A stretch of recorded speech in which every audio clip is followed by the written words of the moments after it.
China just demonstrated a flying car taking off from downtown Guangzhou. Vertical ascent, 28 minutes of autonomous flight, precision landing on a rooftop pad. February 2026. Not a concept, not a render. A production vehicle with a delivery timeline. And the internet exploded over the wrong number. $999. That's what flooded every headline. That's what broke YouTube. That's what made this seem like science fiction pricing for science fiction technology. Here's what you need to understand. That's not the price, that's the reservation deposit. The actual cost? $150,000 to $280,000 depending on configuration. Still 50 to 70% cheaper than any Western competitor. Still a massive price advantage. But not the story. The story is this. China achieved automotive-scale manufacturing for aircraft. 10,000 units per year production capacity. Compare that to Western competitors building 100 to 500 units annually. Put those numbers side by side. One company in Guangzhou will produce more flying cars in 12 months than the entire American eVTOL industry combined. This is the XPeng X2. 2 passengers. 35 to 50 kilometer range, 130 kilometers per hour maximum speed, 8 independent electric rotors, 25 to 35-minute flight time, full autonomous capability in designated airspace. And it's not even China's first certified eVTOL. It's their third. EHang completed 42,000 test flights across 18 cities before XPeng's first public demonstration. The price isn't the breakthrough. The production timeline is. The manufacturing process is. The regulatory environment that made this possible is. But here's what no one saw coming. The price isn't the breakthrough. It's how they're building these at car factory speed that changes everything. Traditional aerospace manufacturing takes 2 to 4 weeks per aircraft. Manual assembly, specialized technicians, custom components. The average manufacturing cost in the United States? $220,000 per unit for comparable electric aircraft. That's before profit margins. That's production cost. XPeng's method? 3 to 5 days per unit. Automotive assembly lines, robotic welding stations, automated quality control. Manufacturing cost? $85,000. Same techniques they use building electric cars. Same supply chains, same vertical integration with battery suppliers, same economies of scale. First production line testing began in November. They're targeting 10,000 units annually by the end of 2026. Not prototype fabrication. Industrial scale production. Here's the cost reduction breakdown. Vertical integration with battery suppliers cuts component costs 40%. Automated carbon fiber layup eliminates manual labor bottlenecks. Simplified electric propulsion systems versus combustion engines. No transmission, no fuel systems, no exhaust management. 90% fewer moving parts than a helicopter. And maintenance? 100 flight hours between inspections. Compare that to 25 to 50 hours for helicopters. Electric motors don't need oil changes, don't need spark plugs, don't need valve adjustments. The service interval advantage alone cuts operating costs 60% over 5 years. This isn't experimental aerospace engineering. This is automotive manufacturing applied to aircraft. And it breaks every economic assumption the aviation industry built over the last century. The factory is one thing, but wait until you see what they did to the aircraft itself to make this possible. 8 independent electric motors, 40 to 50 kilowatts each, driving carbon fiber propellers in a quadcopter configuration with full redundancy. If you've flown a consumer drone, you understand the basic principle. Differential thrust controls pitch, roll, and yaw. No cyclic pitch control, no swash plates, no hydraulic systems. This is a $500 drone scaled to 560 kilograms empty weight. The flight control system? GPS positioning. LiDAR for obstacle detection. 12 cameras providing 360-degree vision. Ultrasonic sensors for precision landing. inertial measurement units tracking acceleration and rotation, all feeding into an autonomous Level 4 flight system. Not assisted flight. Fully autonomous in designated airspace. The battery system is where XPeng leveraged their automotive experience. 70 to 80 kilowatt-hour lithium-ion pack. Same cell chemistry as their ground vehicles. Liquid thermal management prevents overheating during high-draw maneuvers. 45 to 60-minute fast charging using existing EV infrastructure. And they announced 5-minute battery swap capability in March 2026. Pull into a swap station. Robotic system exchanges the depleted pack. You're airborne again in less time than refueling a helicopter. Safety redundancy is the critical innovation. 4-rotor failure tolerance. The aircraft can lose half its motors and still execute a controlled landing. Ballistic parachute system deploys if catastrophic failure occurs. Automatic emergency landing protocol activates if battery drops below 20% charge. The system prioritizes getting you on the ground safely over reaching your destination. And noise? 65 decibels at 50 meters distance, quieter than normal conversation.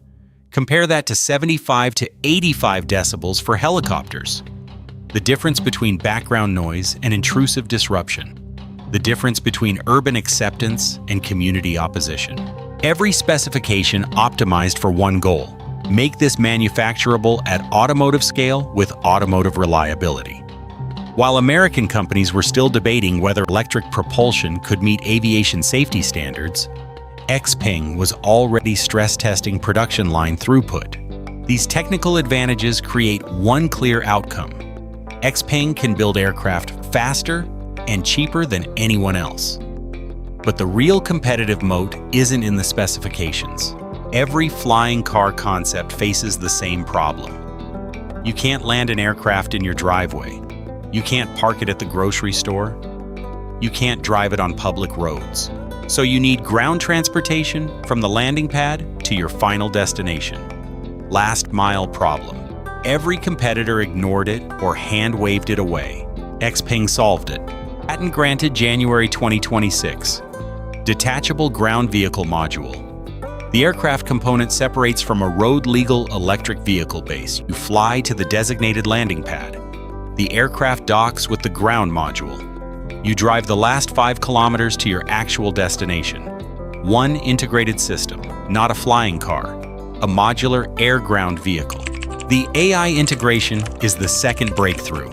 XPeng's automotive autonomous driving system is called XNGP. It handles highway navigation, urban driving, parking. They adapted the same software stack for 3-dimensional airspace navigation. Same computer vision algorithms. Same path planning logic. Same obstacle avoidance protocols. Just extended into vertical space. Training requirement? 20 to 40 hours to achieve basic proficiency. Compare that to 100+ hours for traditional pilot certification. The interface is designed for drivers, not pilots. Touchscreen controls, simplified instrumentation. The computer handles 90% of flight management. You're supervising, not manually controlling. And it's built into China's developing urban air mobility traffic management system. 5G connectivity provides real-time coordination with other aircraft. Designated flight corridors, automated spacing, centralized traffic control. You're not flying in isolation, you're part of a coordinated network. This is not an aircraft you pilot, this is a vehicle you direct. This is where the timeline gets uncomfortable, because while XPeng was building production lines, the US was still filing paperwork. 13 months from application to approval. US manufacturers? Still in FAA Stage 3 certification, targeting late 2025 to early 2026 completion. For certification, not production, not commercial operations, certification. Timeline gap. China leads the United States by 18 to 24 months in commercial eVTOL deployment. Not prototype testing, actual passenger operations with paying customers. Joby Aviation is the closest US equivalent. They completed Stage 3 FAA certification in January 2025. Commercial operations targeted for late 2025. But as of February 2026, still no passengers flown commercially, still waiting for final approvals, still conducting supplementary testing. Archer Aviation's Midnight aircraft completed transition flight testing in December 2024. Major milestone, significant achievement. But China's EHang completed 42,000 test flights across 18 cities by February 2025. The scale difference is staggering, and the regulatory philosophy reveals why. China's CAAC prioritizes autonomous operation. No pilot required. The aircraft is the pilot. The FAA requires human pilots for commercial operations. Fundamentally different certification paths. Fundamentally different safety philosophies. Fundamentally different timelines. As autonomous systems first, aircraft second. The certification process evaluates software reliability, redundancy protocols, failure mode responses. Human pilot skill becomes irrelevant when the machine makes every decision. The FAA's framework assumes human judgment as the ultimate safety layer. Every certification requirement reflects that assumption. Pilot training standards, cockpit instrumentation, emergency procedure protocols. The entire regulatory structure built around human capability. One system asks, can the computer fly this safely? The other asks, can a human fly this safely? Those questions lead to completely different approval timelines. It's received $1.2 billion in state subsidies between 2022 and 2024. Direct funding. Infrastructure investment. Regulatory fast-tracking. The U.S. Minimal direct government funding. Private investment. Slower regulatory approval. Market-driven development without coordinated national strategy. Compare the philosophies and you see why American aerospace executives are making uncomfortable statements. Joby CEO Joe Ben Bevert in February 2026. Quote, China's regulatory shortcuts may create safety concerns. We're committed to the most rigorous certification process. End quote. Defensive posture reveals anxiety. The framing is safety versus speed, but the subtext is we're losing and need to justify why. NASA Advanced Air Mobility Mission Director Davis Hackenberg. Quote, China's achieving operational reality while we're still in development phase. A wake-up call for U.S. innovation policy. End quote. Direct acknowledgement. No sugarcoating. We're behind. Dr. Ella Atkins, Virginia Tech Aerospace Engineering. Quote, China's moved from imitation to innovation in urban air mobility. Their integrated approach, combining regulation, infrastructure, and manufacturing, is a model other nations will study. End quote. Not just catching up, leading. Congressman Sam Graves, House Transportation Committee. Quote, we cannot allow China to dominate another critical technology sector. End quote. Political alarm bells. National security framing. Acknowledgement of leadership shift. But here's the safety counter-argument that undermines the entire U.S. defense. Zero fatal accidents in 42,000-plus Chinese eVTOL test flights. More operational data than any U.S. manufacturer has accumulated. More flight hours. More takeoffs and landings. More real-world conditions. And zero fatalities. Catherine McGowan, former FAA Deputy Administrator. Quote, the U.S. regulatory framework prioritizes safety, which is correct. But we need to ask if we're being too conservative and ceding technological leadership. End quote. The most honest assessment from inside the system. We might be so focused on perfect safety that we're guaranteeing irrelevance. The debate about safety versus speed misses what's actually happening on the ground in Chinese cities right now. Not experimental, operational, dedicated landing pads, charging infrastructure, traffic management systems, deployed and functioning. Dubai Roads and Transport Authority placed a fleet order in September 2024. International validation. Chinese technology selected for tourism applications in one of the world's most image-conscious cities. That's not a test program. That's a commercial endorsement. Hainan Province launched a pilot program in December 2024. Tourism operators running commercial passenger flights. Actual customers. Actual revenue. Actual operations. Professor Wang Yangwei, Chinese Academy of Sciences, quote, "China's advantage is our ability to rapidly deploy infrastructure at scale.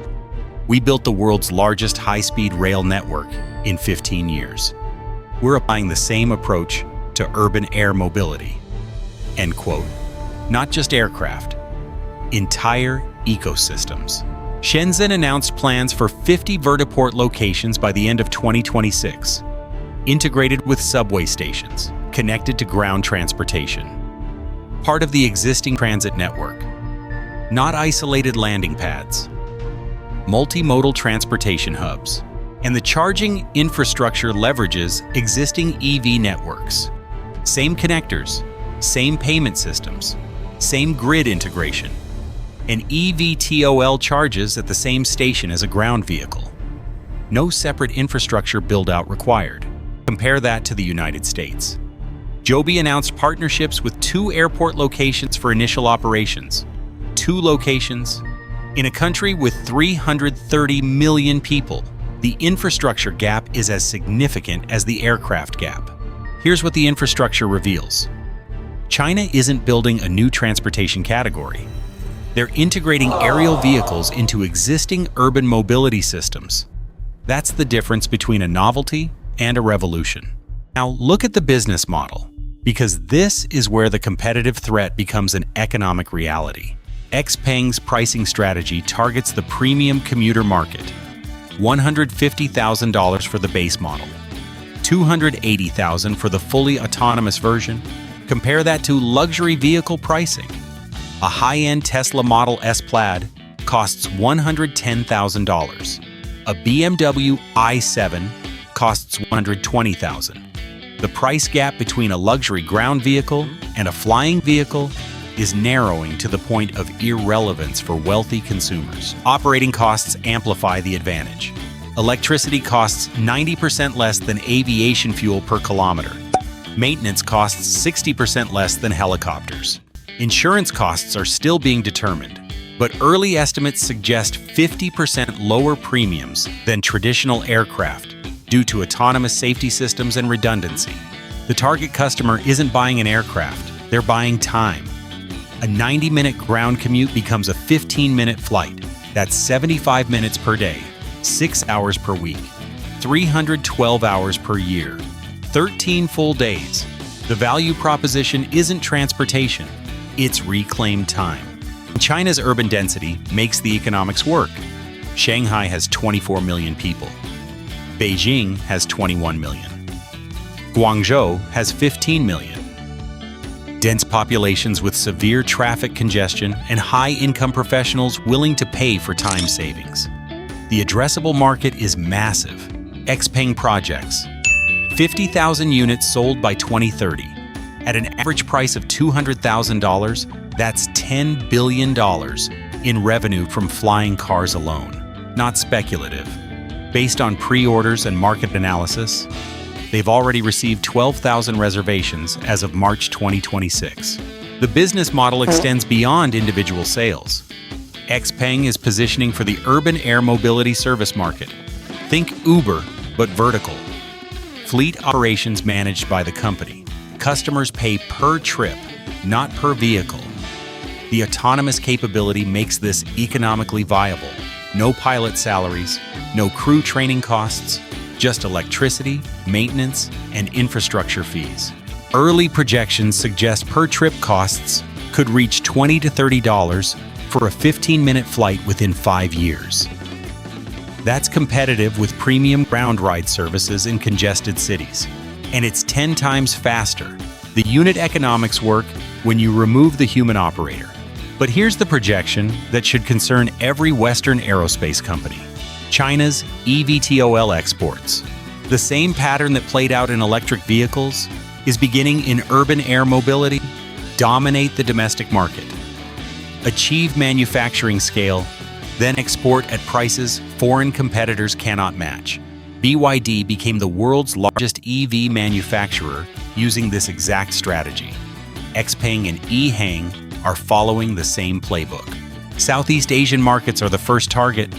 High urban density, severe traffic congestion, growing middle class, weak domestic aerospace industries. Indonesia, Vietnam, Thailand, Philippines. Combined population 650 million. Projected eVTOL market value $40 billion by 2035. Middle Eastern markets are already engaged. The Dubai order proves demand. Saudi Arabia's NEOM project includes urban air mobility in its master plan.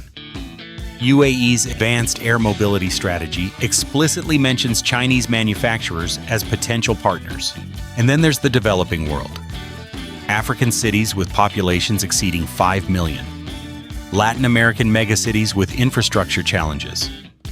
Markets where Chinese technology offers the only economically viable path to advanced transportation. The export strategy isn't about undercutting Western prices. It's about being the only option at any price. When U.S. manufacturers are still seeking certification, Chinese companies are delivering operational aircraft. European markets present a more complex challenge. Stricter regulatory alignment with U.S. standards, stronger domestic aerospace industries. But economic pressure is mounting.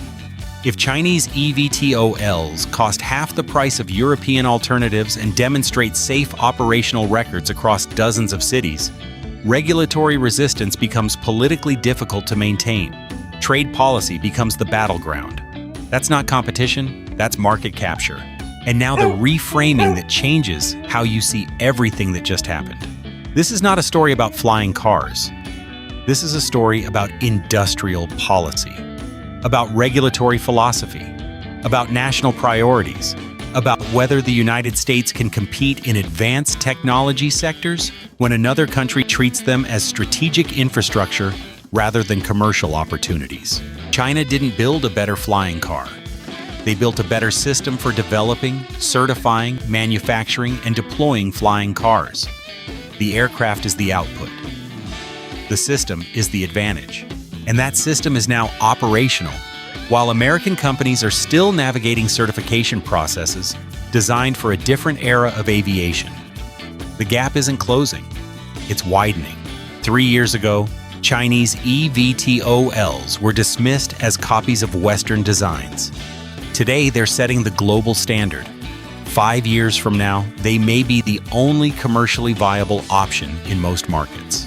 The $999 myth revealed something true, not about the price, about the perception gap, about how far ahead China moved while the world was looking elsewhere, about how a reservation deposit became a headline because the actual achievement was too significant to process.